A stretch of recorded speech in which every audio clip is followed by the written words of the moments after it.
ஸ்ரீமத் பாகவதம் 62ஆம் பகுதி. இரண்யகசிபு வேறு வகையில் தன் ஆயுளை நீட்டித்து கொள்ள முடிவெடுத்தான். அதன்படி வரங்களை கேட்டான்.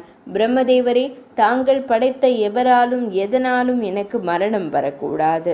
நான் வசிக்கும் இடத்திற்கு உள்ளேயோ வெளியிலேயோ, இரவிலோ பகலிலோ, ஆகாயத்திலோ பூமியிலோ என் உயிர் போகக்கூடாது. எந்த ஆயுதங்களாலும் நான் கொல்லப்படக்கூடாது. அசையும் அசையா பொருள் எதனாலும், மற்றும் தேவர்களாலோ அசுரர்களாலோ அப்சரசுகளாலோ நாகங்களாலோ அரவங்களாலோ எந்த இனத்தின் மூலமாகவும் எனக்கு மரணம் வரக்கூடாது. அஷ்டமா சித்திகள் எல்லாம் எனக்கு கைகூட வேண்டும். உலகங்களையும் நான் ஆள வேண்டும். அடுக்கிக் கொண்டே போனான் இரண்யகசிபு. பிரம்மதேவர் வேறு வழியின்றி இரண்யகசிபு வரிசையாக கேட்ட வரங்களை அளித்துவிட்டு சென்றார்.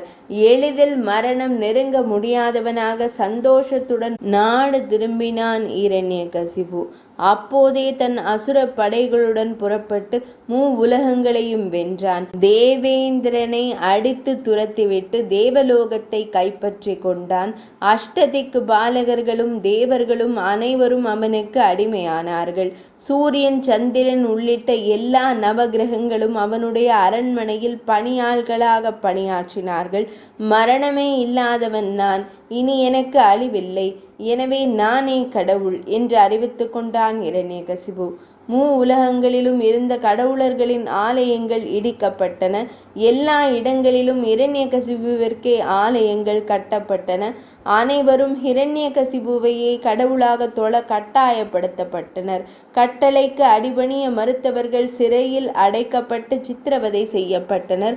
முனிவர்கள், ரிஷிகள், ஆந்தனர்கள், தேவர்கள் அனைவருமே அசுரர்களால் துன்புறுத்தப்பட்டார்கள். வேதனையை தாங்கிக் கொள்ள முடியாமல் எல்லோரும் ஒன்றிணைந்து பகவான் நாராயணரை துதித்தார்கள். பகவான் அசரீரியாக அவர்களுக்கு அபயமளித்தார்.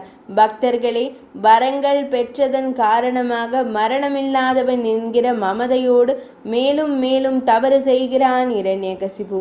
ஆனால் எவன் ஒருவன் அடக்கம் இல்லாமல் தன் சக்தியை தவறான வழியில் செலுத்தி அப்பாவிகளை துன்புறுத்துகிறானோ அப்போதே அவன் அழிவு நெருங்கிக் கொண்டிருக்கிறது என்றுதான் அர்த்தம்.